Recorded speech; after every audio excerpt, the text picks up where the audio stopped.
السلام علیکم ویورز، آج جو واقعہ میں شیئر کرنے جا رہا ہوں یہ ایک ایمان افروز اور سچا واقعہ ہے جو ضلع اٹک کی تحصیل فتح جنگ میں پیش آیا۔ 70 کی دہائی میں فتح جنگ میں ایک راجہ افتخار نامی تحصیلدار تعینات تھا جو انتہائی متکبرانہ عیش و عشرت سے بھری زندگی میں گم تھا اور اکثر شراب کے نشے میں غول غپاڑا کرتا رہتا تھا۔ رشوت خور تھا اور اختیارات کا بھی ناجائز استعمال کرتا تھا۔ ہر وقت موقع پرست، لالچی اور چاپلوس قسم کے لوگوں سے گھرا رہتا تھا۔ امور ملازمت میں بھی مقامی آبادی اس کی ان حرکتوں سے نالاں تھی، لیکن سبھی اس کے عہدے اور اختیارات کی وجہ سے ڈرتے تھے، اس لیے کوئی اس بارے بات نہیں کرتا تھا۔ فتح جنگ تحصیل روڈ پر ایک جامع مسجد مولانا خیر محمد قائم ہے۔ اسی مسجد کے اس دور کے اولین پیش امام حضرت مولانا خیر محمد رحمۃ اللہ علیہ مرحوم کو جب تحصیلدار کی ان حرکات کا پتہ چلا تو وہ بہت غصہ ہوئے اور جمعہ کی تقریر میں کافی سخت الفاظ میں تحصیلدار کی ان حرکات کی مذمت کی اور اعلیٰ حکام سے اس تحصیلدار کی تبدیلی کا مطالبہ کر دیا۔ جب یہ خبر تحصیلدار راجہ افتخار تک پہنچی تو اس نے مولانا خیر محمد مرحوم کے ایک برادری دار غلام محمد ٹھیکیدار صاحب کو پیغام دے بھیجا کہ امام صاحب میری مخالفت سے باز رہیں، بصورت دیگر میں ان کے خلاف میری ساکھ کو نقصان پہنچانے کے جرم میں قانونی کارروائی کروں گا۔ مولانا خیر محمد ایک باعمل عالم، مواحد، مبلغ اسلام اور استاذ العلماء تھے۔ وہ قانون سے بھی اچھی طرح واقف تھے اور علاقے میں بھی مذہبی طور پر ایک مستحکم شخصیت تھے۔ علاقہ مکین ان کے کردار اور دراز سماجی قد کے محترف تھے۔ اس کے علاوہ ان کے دور کے کامل فقیر بابا ولی احمد رحمۃ اللہ علیہ نے مولانا خیر محمد کے بارے میں کہا تھا کہ انہیں عمر کے آخری حصے میں 1/4 فقیری ملے گی، اور تاریخ گواہ ہے کہ بعد ازاں مولانا خیر محمد ایک باعمل درویش ثابت ہوئے۔ مولانا خیر محمد نے تحصیلدار کو جواباً کہلوا بھیجا کہ مجھے ہے حکم ازاں لا الہ الا اللہ۔ مولانا خیر محمد مرحوم کا جواب بہت واضح تھا۔ وہ نہ جھکنے والے تھے، نہ بکنے والے تھے اور نہ ہی پیچھے ہٹنے والے تھے۔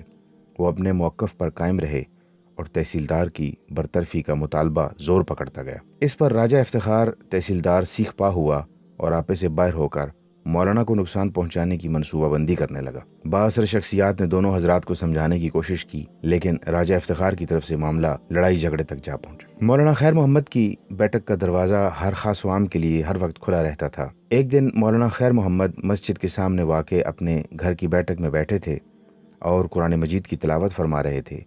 اسی دوران نشے میں دھت تحصیلدار کا ادھر سے گزر ہوا اور وہ انتہائی غصے کے عالم میں بیٹھک میں داخل ہوا۔ مولانا کی چھڑی اٹھائی، ان کے سر پر وار کرنے کی کوشش کی۔ پہلا وار کرنے کی کوشش میں وہ گھوما اور گر گیا اور وار خطا گیا۔ دوبارہ اٹھ کر وار کرنے کی کوشش کی اور دوبارہ بھی ایسا ہی ہوا۔ پھر اٹھا اور تیسرا وار کیا، وہ بھی خطا گیا، لیکن اس دفعہ تحصیلدار بہت زور سے زمین پر گرا۔ مولانا جو قرآن پڑھ رہے تھے بالکل بھی نہ گھبرائے اور نہ ہی کوئی رد عمل ظاہر کیا۔ جب راجہ افتخار زمین پر گر گیا اور بے سدھ ہو گیا تو مولانا نے اس کی طرف نگاہ کی، اس کے افعال کو برا بھلا کہا اور آخر میں کہا کہ اللہ تجھے ہدایت دے۔ سامعین، یقیناً وہ لمحہ قبولیت کا تھا۔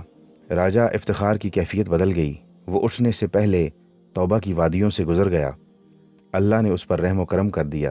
اس نے مولانا کے پاؤں پکڑ لیے اور معافی مانگی اور اپنی تمام مکروہ حرکات سے سچی توبہ کی، وضو کیا اور قرآن سننے کی استدعا کی۔ اس پر مولانا نے سورہ الزمر کی آیت نمبر 53 کا آخری حصہ تلاوت فرمایا جو حضرت محمد صلی اللہ علیہ وسلم نے وحشی بن حرب رضی اللہ تعالیٰ عنہ کو قبول اسلام کی دعوت دینے کے لیے تلاوت فرمایا تھا۔ بسم اللہ الرحمن الرحیم، قل یا عبادی الذین اسرفوا علی انفسہم لا تقنطوا من رحمت اللہ ان اللہ یغفر الذنوب جميعا انہ هو الغفور الرحیم۔ ویورز، خرابی اعمال کے باوجود راجہ افتخار ایک صاحب علم انسان تھا اور مولانا کی تلاوت کردہ آیت کا مفہوم بھی سمجھ چکا تھا، یعنی اے میرے بندو جو اپنی جانوں پر ظلم کر بیٹھے ہو، اللہ کی رحمت سے مایوس مت ہونا۔ بے شک اللہ تعالیٰ تمام گناہوں کو معاف کرنے والا ہے اور وہی سب سے بڑا رحم کرنے والا ہے۔ یہ آیت سن کر اس کے باطن سے رہی سہی دنیا بھی نکل گئی۔ بیٹھک سے نکلتے وقت وہ ایک فقیر بن چکا تھا۔ روحانیت کی دنیا کا یہ نوزائیدہ پودا کچھ عرصہ بعد ایک بہت بڑا تناور درخت بن کر ابھرا، جس کے روحانی سائے سے بہت لوگ فیض یاب ہوئے۔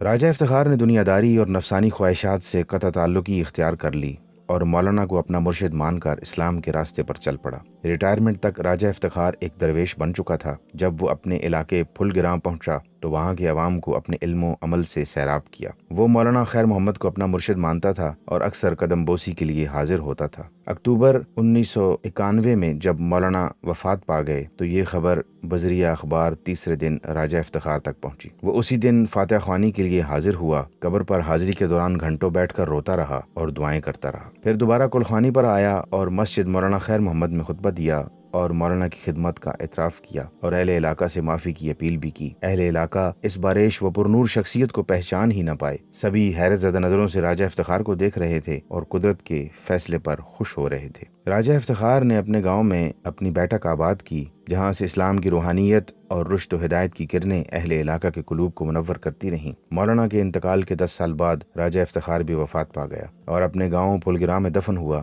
جہاں بعد میں اس کے مریدین نے بیٹھک کو خانقاہ میں تبدیل کر دیا، جو آج بھی انسانیت کی خدمت میں مصروف عمل ہے۔ اس واقعے پر علامہ اقبال کا یہ شعر یاد آتا ہے کہ نگاہ مرد مومن سے بدل جاتی ہیں تقدیریں، جو ہو ذوق یقین پیدا تو کٹ جاتی ہیں زنجیریں۔ علامہ صاحب کے شعر کے دوسرے حصے یعنی زنجیریں کٹ جانے میں کون سا واقعہ پیوستہ ہے، یہ انشاءاللہ آنے والی ویڈیو میں بیان کروں گا۔ وما علینا الا البلاغ۔ اگر آپ کو ہمارا کنٹینٹ پسند آئے تو سبسکرائب کیجئے، لائک اینڈ شیئر کیجئے اور بیل آئیکن کو ضرور پریس کیجئے تاکہ نئے آنے والی ویڈیوز آپ تک پہنچتی رہیں۔